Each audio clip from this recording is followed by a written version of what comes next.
Par communiqué en date du 31 décembre 2018, le ministre de l'Intérieur et de la Sécurité a porté à la connaissance de l'opinion nationale, de nos populations, la mise en place de délégations spéciales pour gérer, liquider les affaires courantes dans les communes de Boroko, de Rubino, de Grand Bassam, de Pobre et du Plateau.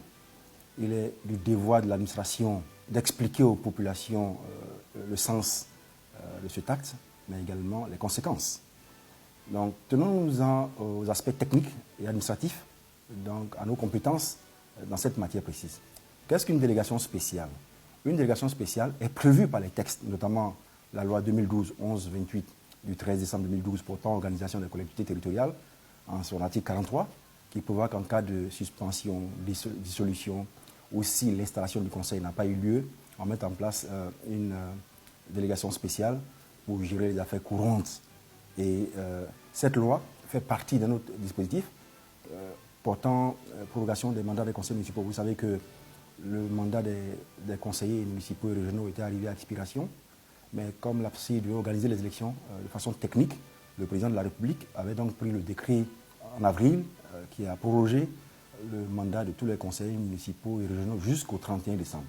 Donc par le fait combiné de cette loi et du décret, les mandats en cours des différents conseillers ne sont plus valables.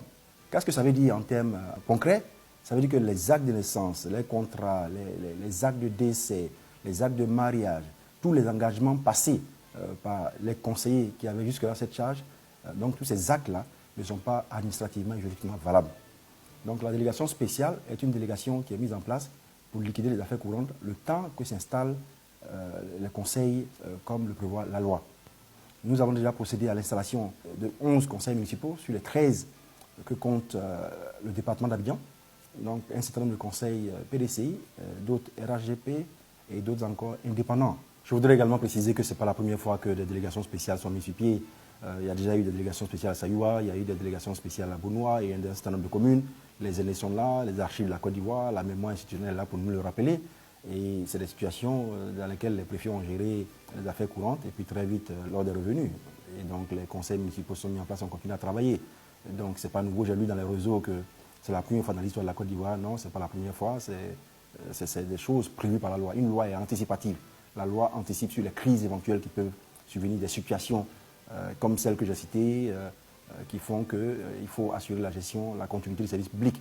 Donc c'est déjà arrivé dans l'histoire de la Côte d'Ivoire et dans d'autres vidéos, mais si vous êtes disponible, on peut vous donner tous les documents qui vous indiquent exactement les dates, les années, les communes où il y a eu des délégations spéciales. C'est dans l'exécution des prérogatives de l'administration que ces situations apparaissent et donc elles sont normales. Cependant, souhaitons que les choses évoluent très vite pour que le fonctionnement ne soit pas impacté.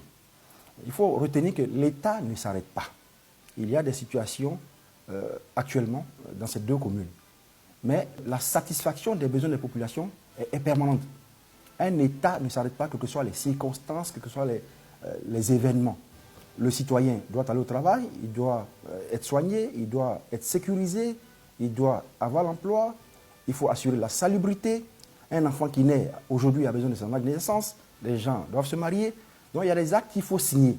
La délégation a pour but de rendre concret ce fonctionnement de l'État. C'est éminemment important et donc c'est ça le rôle. C'est ce rôle que joue le préfet, comme il le fait déjà dans le cadre de ses fonctions. Le préfet a joué un rôle régalien. Il est chargé de la représentation du président de la République, du gouvernement et de certaines institutions sur son territoire.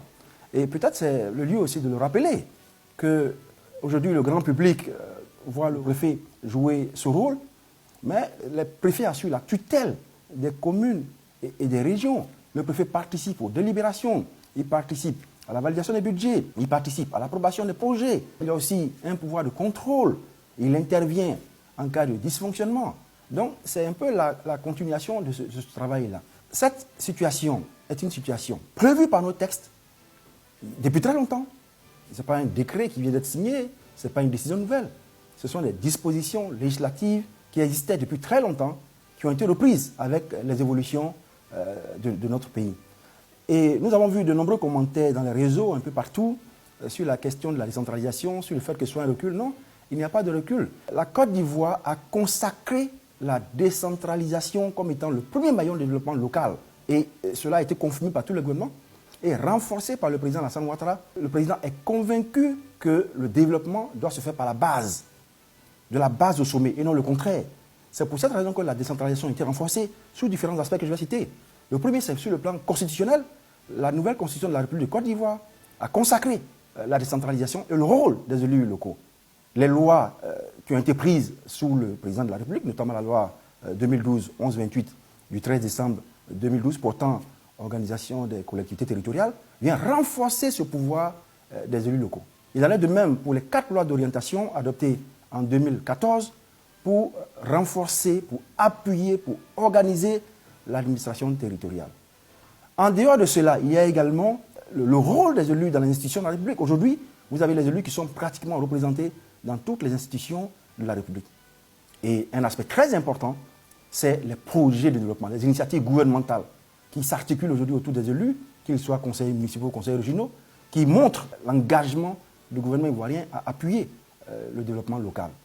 Et bien sûr, il y a aussi un aspect qui est très important, ce sont les surfaces financières des communes et des régions qui deviennent de plus en plus importantes parce qu'il y a des défis de développement, il y a des ressources conférées aux communes, il y a aujourd'hui un spectre de taxes et de possibilités pour une commune d'amorcer le développement local. Et enfin, on voit aujourd'hui que la décentralisation prend un essor parce que les élus sont un peu partout, ils tissent des partenariats, ils font des formations et ils impulsent un développement réel à leur commune.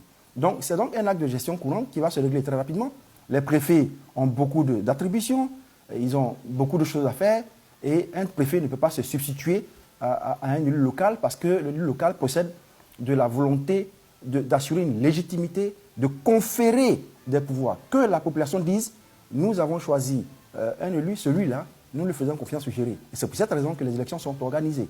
Mais la situation qui prévaut dans ces 2 communes est préjudiciable aux populations et à tous ceux même qui pensent que ce n'est pas normal parce qu'à partir du 31 décembre, tous les actes de naissance ne peuvent pas être signés. Tous les contrats, toutes les situations, le fonctionnement. Vous allez voir peut-être des immondices, des ordures. Donc il faut pallier à ça. Et c'est pour cette raison qu'on prend une délégation spéciale qui est encadrée par la loi. La délégation spéciale ne se substitue pas. On ne peut pas le délégué spécial, qui joue le rôle de maire intérimaire, ne peut pas engager de dépenses d'investissement. Il gère les salaires, il gère le fonctionnement courant, il signe les actes, et il ne peut même pas adopter un budget parce qu'il fonctionne au 12e provisoire. Mais c'est limité dans le temps en fonction de l'évolution des contextes. Donc c'est un acte de gestion administrative, comme le préfet peut être dans un village pour régler un problème, il peut coordonner les services administratifs, de cette même façon le préfet assure la tutelle. C'est un rôle de tous les jours pour ne pas permettre, parce que la continuité de l'administration est un principe fondamental pour le développement. Donc voici un peu le sens de la délégation spéciale qui est tombée dans le jargon aujourd'hui des Ivoiriens et peut-être mal comprise par certains. Mais nous restons disponibles pour apporter toutes les explications chaque fois que besoin sera. Merci beaucoup.